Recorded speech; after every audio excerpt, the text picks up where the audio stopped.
Maybe, because I'm proud to be an American, where at least I know I'm free. I went to a 4-year-old's birthday party yesterday, and the dad was playing some music, and she's like, "What do you want to hear?" And the girl said, play that song, and it was awesome. The coolest girl of all time. She was sweet. Wow. She's a twin, so there's 2 of them. It's awesome. She's way cooler. 100%. The other one's cool, too. Anyway. Welcome to the pod! All right, here we go. 2 cents, Josh and Spence. We're your hosts, Josh and Spence. Yeah, buddy. Yeah, buddy. Today, let's talk real estate investing. I'm very excited for this one. I'm very excited for this. I've been looking forward to this episode as well. 100%. So Spencer and I have similar passions, similar, I guess, brought into real estate for similar reasons, and that was to build up real estate portfolios of our own. Yeah. Tell me more. Yeah, man. The goal is to get someone else to pay the mortgage. The goal is to get someone else to pay all my bills, keep, building it up and stuff. So, I've seen a lot of investors be able to do it, and it's a very cool thing, and it's very doable. But I don't think a lot of people know it's possible or like how to even get started. So that's where we come in, Big Daddy. Let's just give people enough that they're interested and want to learn more, and just sprout a little seed. We're definitely by no means the best at this, but we do know more than the average person with our jobs. Much like running a podcast, we're not the best. No, we know enough to be dangerous. We're not the worst. Say. There has to be a worse podcast than this one. There has to be one. Maybe. Absolutely is, dude. We're awesome. This show is awesome. Sick shirt, by the way. Thank you for watching. New shirts. New shirts. They finally came. Yep. Absolutely fire. Got the hat. That's what's up. Let us know if you want one. You want one? Slide in these DMs. Let us know. Fun fact, they don't make a man's medium. So if you're wondering why I'm drowning in this t-shirt right now, it's because it's a large. I feel like I'm absolute child. Twig can't fill a large t-shirt. This guy's like 130 pounds. Oh, man. But yeah, sick new gear here. If you want one, get some. Yep. Know what I'm saying? Let us know. We got a bunch. So bad enough, take some. That's what Snoop Dogg said. Want Amen. some, get some. Bad enough, take some. Amen. Well, let's get into it. All right. Tell us about you. You just recently closed on one. Bought one. Tell us about this investment property that you got your hands on here. Yeah, so this one worked out pretty slick. So it was actually a past client. Purchased a twin home about a year ago, not too far from the office, just south of the hospital. And then kind of his life changed. He was getting ready to move out of town. So he called me. He's like, "Hey, I need help selling." I said, "Awesome." Went over, kind of gave him the price, all that type of stuff. And he was like, "Well, I'm kind of anxious about selling it." You know what I mean? Like, what if because the market has slowed down a little bit. Mm-hmm. And he was just, he's not only has to sell the house in order to buy another one, but he's moving out of town, all that stuff. So I said, "Hey, don't worry, man. Like, I just got pre-approved to actually buy a rental property. So if for whatever reason it doesn't sell, I'll buy it from you." What agent does that? I don't know. Josh Jasser, that's the only one. But it was sweet. It was a win-win. But he actually called me the next day. He's like, "Do you really want to buy my house?" I was like, "Yeah, I'd buy it." He's like, "Why don't you just do it?" And I was like, "Well, I would recommend I still believe in that price, but I would recommend let's just put it on the market, and because there's potential it could have got bid up, right, yep. And I didn't want to undercut. I didn't want to undercut him. I didn't want to do anything sketchy. So I was like, "Well, he's like, no, dude, that's a good price. All the numbers make sense, whatever." So that's exactly what I did. So it was my secondary. It's not my primary residence. So a lot of people get into this. It just kind of depends on how you get into it, but typically buying your primary residence, there's a bunch of different programs where 0% down, 3.5% down, 5% down. Yep. Well, this is now an investment property, so I had to put 25% down, which was it was a chunk. Yep. That was a chunk, but yeah, worked just like anything. It worked out slick for both of us, but I just helped him buy it. We just had the home inspected a year ago, so I'm like, I'm not even worried about that. Not going to try and nickel and dime you on that or whatever. I went and looked at the house. I was like, "Yeah, this looks good." I had an idea in my head what I'd be able to rent for. I was like, let me just double check to make sure that the rents work so that it cash flows positively. Okay, let me pause you quick there. Let's just add in this little part. Cash flow is really what we're looking for in these. What cash flow means is you take your whole mortgage, all of your expenses, and then you want the rent, the income that you're getting each month to be more than that. Right. So that somebody else is not only paying your mortgage, paying the principal, paying the interest, paying the taxes, all of that stuff, but even more than that, so you get a little chunk of money in your pocket every month. 100%. That extra money is that cash flow. 100%. So the cash flow, so you want to have positive cash flow. But really I mean, for me and a lot of people, it's not so, you're not trying to make money with cash flow per se. Yep. It's more so the long-term equity buildup. So why don't you tell us about that? Well, I mean, homes are always going to appreciate, real estate is, especially in this area, but like that kind of leads me into like a big thing when you're looking for it is you want to make sure like it's surrounded by good houses so that it does appreciate well.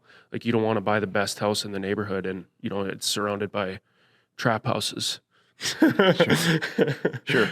Yes, of course. Unless your house is the trap house. Yeah, buddy. And then it's got to be a good trap house. Like the best trap house. No, but yeah, making sure that the houses around it are good so that it appreciates well. But then, like you get that appreciation every year. So when you sell it, your home appreciates, but also somebody is paying off your equity. Yep. So towards that principle. And then, that's where the money comes in. So Yeah, because I remember, so I rented, when I was at UND, we rented a house. And I remember being like, why does this person do this? This seems dumb to me. Right. But now knowing, it's like, no, that was very, very smart of that person because they made a lot of money. But basically, so for this house, just for easy numbers or actual and real numbers, the house is $225,000. So I put a 25% of that down. So now my mortgage is whatever, 180, I don't know. Yeah. Less than that. Okay. And so after, but it should positively cash flow only like $100. Yep. Truly, which is much tighter probably than you would want your deal to cash flow. But ultimately, like that cash flow for me, it's just like, just have that money sit there. So when little things like we need paint, we need this, we need that, like that money's there. But I'm not taking that money and, going out for a night on the town with it or whatever. Like it's just money that I don't have to put into it. But what I'm truly looking for is like, okay, I bought it for $225,000. 5 years later, it's worth $235,000. Okay. And also during that time, my mortgage went from $180,000 now to $150,000. And someone else paid for that. Someone else paid for which it. feels like it's criminal. So then I get my 25% back, and then everything over that is just at equity. Yep. Net, so my net worth would now have increased by that much, right? Yep. So that's a cool thing. But then too, if you can replicate that a bunch of times, like, the better it gets. Yep. But then too, so that's basically the kind of the formula in a nutshell. Like it's super simple, and like anybody can understand it. It's a super simple formula. Like the trick is like, finding the place and then figuring out where that down payment is going to come from, because that would be the barrier to entry for a lot of people. Well, and that brings us into my investment property, because I did it a little bit different than you. Ooh. So if you buy, like you kind of touched on, if you buy a primary residence, you can buy it for like 3% down payment. So a $200,000 house, that's $6,000. If you're like a veteran, you can do a VA loan, 0% down. If you buy like a rural property, you can do a USDA loan, 0% down. We're not lenders, disclaimer. FDIC. Know enough to be dangerous. But so my rental property is actually my primary residence. So we ended up building it, and we built it into 2 separate units. So we live in the top unit, and then somebody lives in the bottom unit. It's totally separate. They've got their own kitchen and all that stuff, so we don't share anything. But so mine doesn't cash flow yet. But what's happening is she's paying like 40% of my mortgage. So we get to live in this nice brand new house for a lot cheaper. And I mean, tally up the numbers that you get in rent every month over 3 years, it's insane. Mm-hmm. So, but then eventually what I'd like to do is buy another house and rent out the unit that I currently live in. Well, then it would cash flow. Then I would get like, $300, $400, $500 of cash flow in my pocket every month that I can then use towards my next mortgage. Mm-hmm.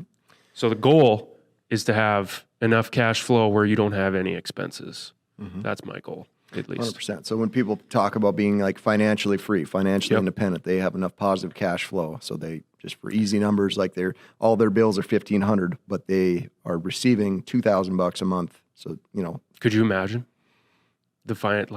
yeah, I think how about it often. Oh, to just not have any bills to pay, like somebody else is paying them for you. What a dream. Well, and it's not even so much like, oh, I'd have so much money, or it's just like the lifestyle you'd be able to live. Yeah.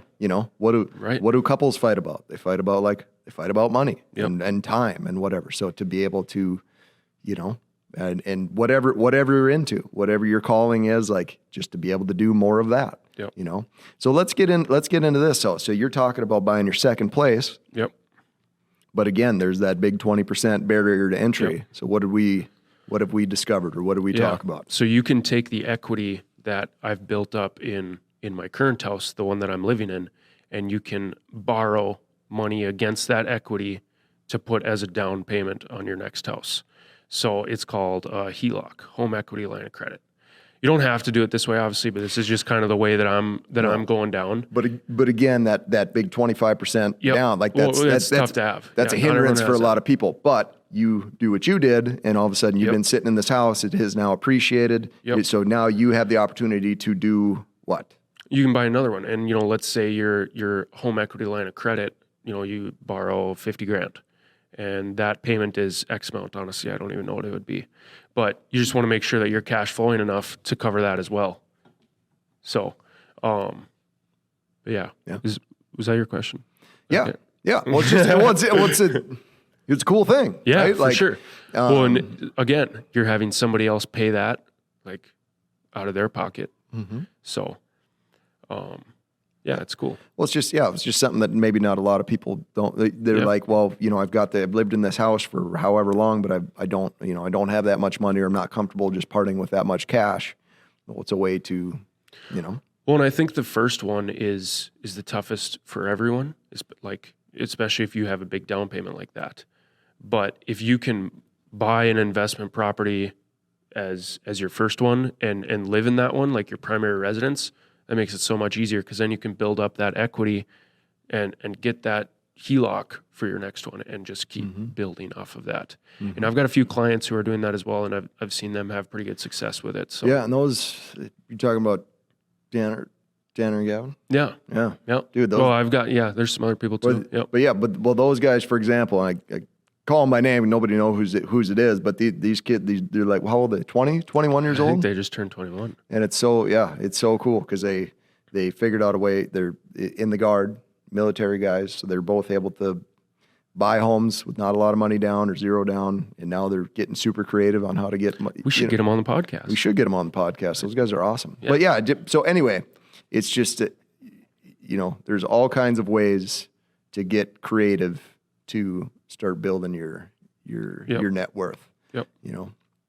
So me and you really like the like rental part, getting that passive income. buy and But- hold. Yep. But there's other ways too. I don't really have any experience, but it'd be cool to get someone on sometime that does have experience in like flipping houses. It's not like you have to do all the work. You can hire people to do it and still make a good chunk of money. So just try to look into that too. Yeah, that'd be sweet. But yeah, there's no shortage ways. Then there's like the Airbnb Oh, scene and that's getting VRBO or big. whatever. Yep. Like and Yep. like many easy ways to do it. Yep. So, but anyway, yeah, I thought that would be cool because that was both of our goals. Getting like that's why I got into real estate Yep. to begin with, because I used to work at a bank and I made X amount of dollars, and I was like, I want to buy a rental house, but I've got a wife and kids and bills, and like, there's no way I'm going to be able to save up this big chunk of money for this thing. So I need to get a career where I can make some more money, to do it. But that's the same thing, the ultimate goal: financial independence. Yep. No bills, building your net worth, all that stuff. And again, just for like, what would that be able to provide for you? Right. Like what would that buy you? I'd as be able far to play as, all the Madden I wanted. so much Madden. top 1% of 1% Yeah, dude. in Madden. Yeah. Yeah, dude. I'd be so sweaty in my chair. Dude, I Just playing Madden. I truly don't like to think about you sweating in a gamer chair playing Madden. Just Cheeto dust everywhere. Yep. Yeah, But anyway, yeah, that's today's pod. So again, if nothing else, that just kind of sparks like Yep. there's a million different books to read. Yeah, and I mean, there's so much more to it than what we just talked about, but we want to keep this short. And, you know, obviously, if this is something you're actually interested in, like reach out to a realtor. It honestly, doesn't even have to be us, but reach out to a realtor, reach out to a lender, like get some actual info.